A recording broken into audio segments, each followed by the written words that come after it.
ବୟସ 91 ବର୍ଷ ହେଲେ ଭୁଲି ନାହାନ୍ତି ପରମ୍ପରା।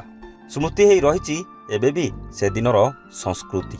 ବୟସର ଅପରାହ୍ନରେ ରଜର ମଜା ଉଠାଇଥିବା ଏହି ବୁଢ଼ୀ ମା ଜଣକୁ ଦେଖି ନିଅନ୍ତୁ।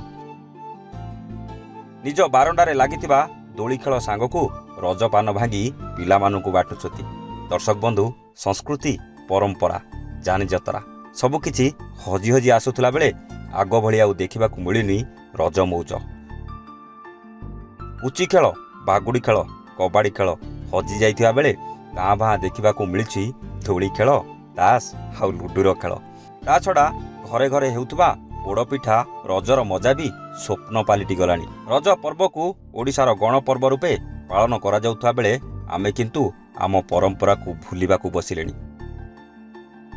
ହେଲେ ସେତେବେଳର ପୁରୁଣା ସ୍ମୃତିକୁ ଆଜି ବି ମନେ ପକାଇ 91 ବର୍ଷ ବୟସର ଏହି ବୁଢ଼ୀ ମା ଜଣକ ଦୁଃଖ କରନ୍ତି। ଥରେ ଭଲ ଭାବରେ ନଜର ପକାନ୍ତୁ ଏହି ବୁଢ଼ୀ ମାଙ୍କ ଉପରେ। ଇଏ ହେଉଛନ୍ତି ଭଦ୍ରକ ଜିଲ୍ଲା ବଲେଇ ଗ୍ରାମର ଶୋଭାମଣି ରାଉତ। ବୟସ 91 ସତ, କିନ୍ତୁ ବୟସ ହାର ମାନିଛି ତାଙ୍କର ଆତ୍ମବିଶ୍ୱାସ ପାଖରେ। ବୟସର ଅପରାହ୍ନରେ ମଧ୍ୟ ଭୁଲି ନାହାନ୍ତି ଆମ ପରମ୍ପରାକୁ। ରଜଦୋଳି ଖେଳୁଛନ୍ତି, ନିଜେ ପାନ ଭାଙ୍ଗି ପିଲାମାନଙ୍କୁ ଦେଉଛନ୍ତି, ବେଶ ମଜା ବି କରୁଛନ୍ତି। ସବୁଠାରୁ ବଡ଼ କଥା ହେଉଛି ବୟସର ଅପରାହ୍ନରେ ମଧ୍ୟ ସେ ଅନ୍ୟ ଉପରେ ବୋଝ ହେଉନାହାନ୍ତି, ବରଂ ପରିବାରକୁ ଘରୋଇ କାର୍ଯ୍ୟରେ ସହଯୋଗ ବି କରୁଛନ୍ତି। ତେବେ ଆମ ଗଣପର୍ବ ରଜ ସଜବାଜ କିପରି ଆଗରୁ ହେଉଥିଲା, କିଭଳି ଭାବରେ ଝିଅମାନେ ସଜବାଜ ହେଇ କୌଣସି କାର୍ଯ୍ୟ ନ କରି ନୂଆ ପୋଷାକ ପରିଧାନ କରି ପିଠାପଣା ଖାଇ ପାନ ଖାଇ ବେଶ ହସ ଖୁସିରେ ରଜ ପାଳନ କରୁଥିଲେ, କିନ୍ତୁ ଏବେ ସେ ରଜ ଆଉ ନାହିଁ। ତେବେ ଏହାକୁ ନେଇ କ'ଣ କହୁଛନ୍ତି ଏହି ମା ଜଣକ, ଶୁଣି ନିଅନ୍ତୁ ଏ ଶୋଭାମଣିଙ୍କଠୁ। ଭଲ ଝୁଲି ଖେଳୁଥିଲେ, ଆଉ ବୁଲି ଯାଉଥିଲେ, ଆଉ ଝିଅ ଯେମିତି ଡାକୁଛି ଯାଆନ୍ତି ଆସନ୍ତି, ଜାମା ପ୍ୟାଣ୍ଟ ପିନ୍ଧିକି ବୁଲନ୍ତି।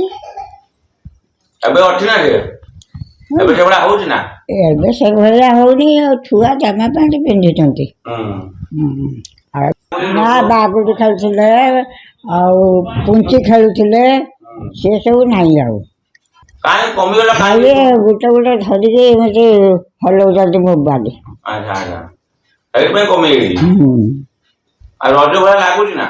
ରଜ ଭଳିଆ ଲାଗୁନାହିଁ ତ କାଇଁ, ରଜ ଗଲା କେହି ଜାଣିଲେନି ସେଟା। ତେବେ 5G ଯୁଗରେ ହାତରେ ମୋବାଇଲ ହିଁ ଭୁଲେଇ ଦେଇଛି ପାରମ୍ପରିକ ମହୋତ୍ସବକୁ। ବିଜ୍ଞାନ ଯୁଗରେ ଆମେ ଆଗେଇଛେ ସତ, କିନ୍ତୁ ଆମେ ଆମର ସଂସ୍କୃତି ଓ ପରମ୍ପରାକୁ ପଛକୁ ନେଇଛେ। ଏଥିରେ ତିଳେ ମାତ୍ର ସନ୍ଦେହର ଅବକାଶ ନାହିଁ। ଭଦ୍ରକରୁ ସୁବ୍ରକାନ୍ତ ରାଉତରାୟଙ୍କ ରିପୋର୍ଟ, A1 ଓଡ଼ିଆ।